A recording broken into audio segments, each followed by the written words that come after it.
to show you how to replace a broken lug stud. This is my boat trailer, and this is the third one I've broken off now. I had some really heavy corrosion, and the amount of force it took to get the nut off sheared off a couple of my bolts or studs. And that happens. I mean, in a perfect world, you might be able to get them off with some heat or something, but sometimes they're just so badly corroded, you don't have much choice. So in any case, I've already knocked these studs back, but I just wanted to show you the procedure. So before, this was sticking out about, I don't know, almost a half an inch. And what you do is, if you have a brake, you want to remove that first, because you're going to be hammering on the wheel rotor here, the wheel hub, and you could crack your brake or damage your brakes. So you want to remove that first, which I've done. So it's now disconnected, barely not touching the hub anymore. And then what you want to do is take a hammer, and you're just gonna wail on that pretty hard until you knock that bolt completely flush, the stud completely flush with the hub.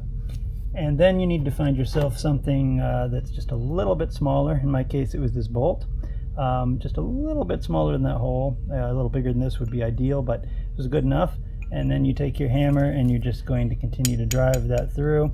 And this one's almost driven out now. I don't know if you can see that, but I'm just going to drive it the rest of the way, and it's just going to pop right out because I've actually already done this. But you're gonna knock that out until it falls through, and then you should be able to reach in and grab it from the other side and pull it out. So that's how you remove the broken stud.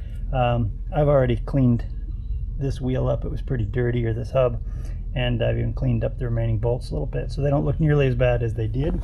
There was a lot of galvanized contact from the galvanized wheel and under the hub, and you want to kind of clean that up as well. So now I'm going to show you how to put a new stud in.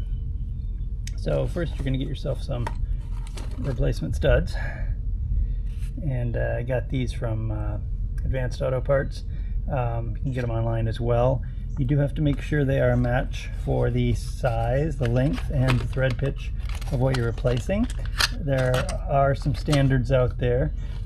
Quite a few are common standard, but just be aware there are more than one type. And when you get your stud here, then there's two types of those, and the type I'm dealing with is a press fit hub stud, and it's literally just held in there by friction.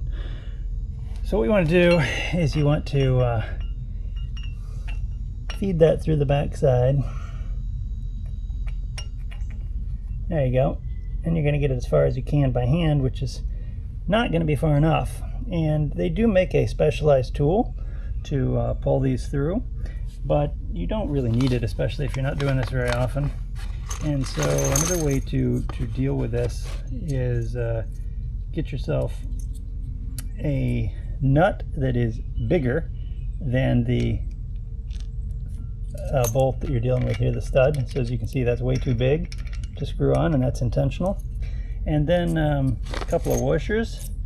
So in my case, I'm actually going to put a washer on here first, and then this nut,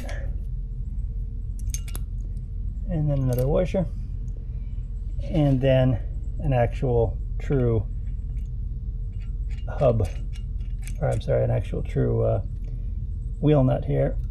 And what you're going to do is you're actually going to just slowly screw that on, and that's going to pull that press fit into place.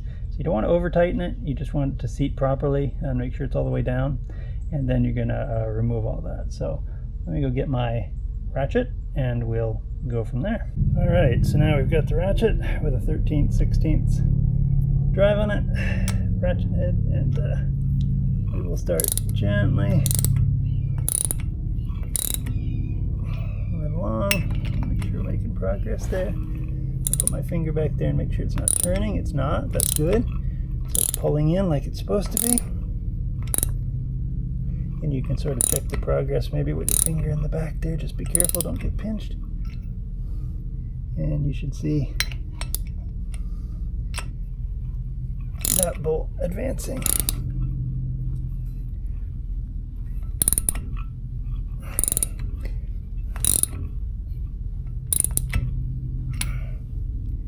I don't know if you can see, but that bolt is coming forward. I still got a ways to go. Requires a pretty good amount of force here, so it's good if you can immobilize this in some way, or maybe get somebody else to hold on to this. Longer ratchet would be helpful too. I just don't have it with me at the moment.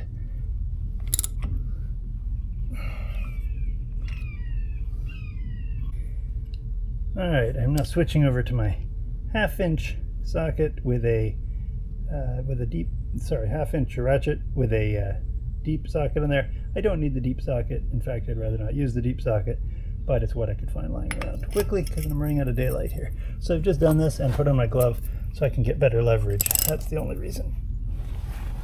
Again, we want to check that frequently from the back side and make sure that you're not pulling it too hard, because you can actually spin it around and basically strip it out.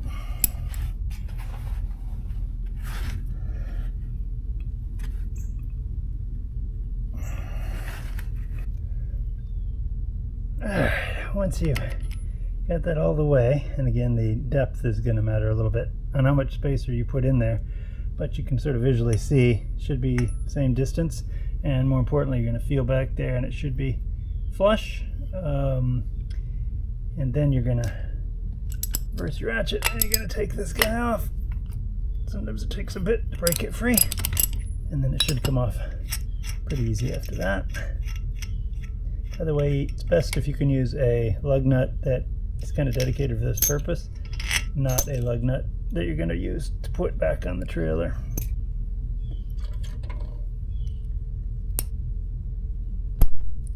There we go. Didn't need much. Just a little something. And there we go. A brand new wheel stud. And as you see, I've got to repeat the process one more time. And that's what it looks like with all new, or two new wheel studs. And everything's back in business. Ready for the road after we put our brake caliper back on, of course, and remount the wheels.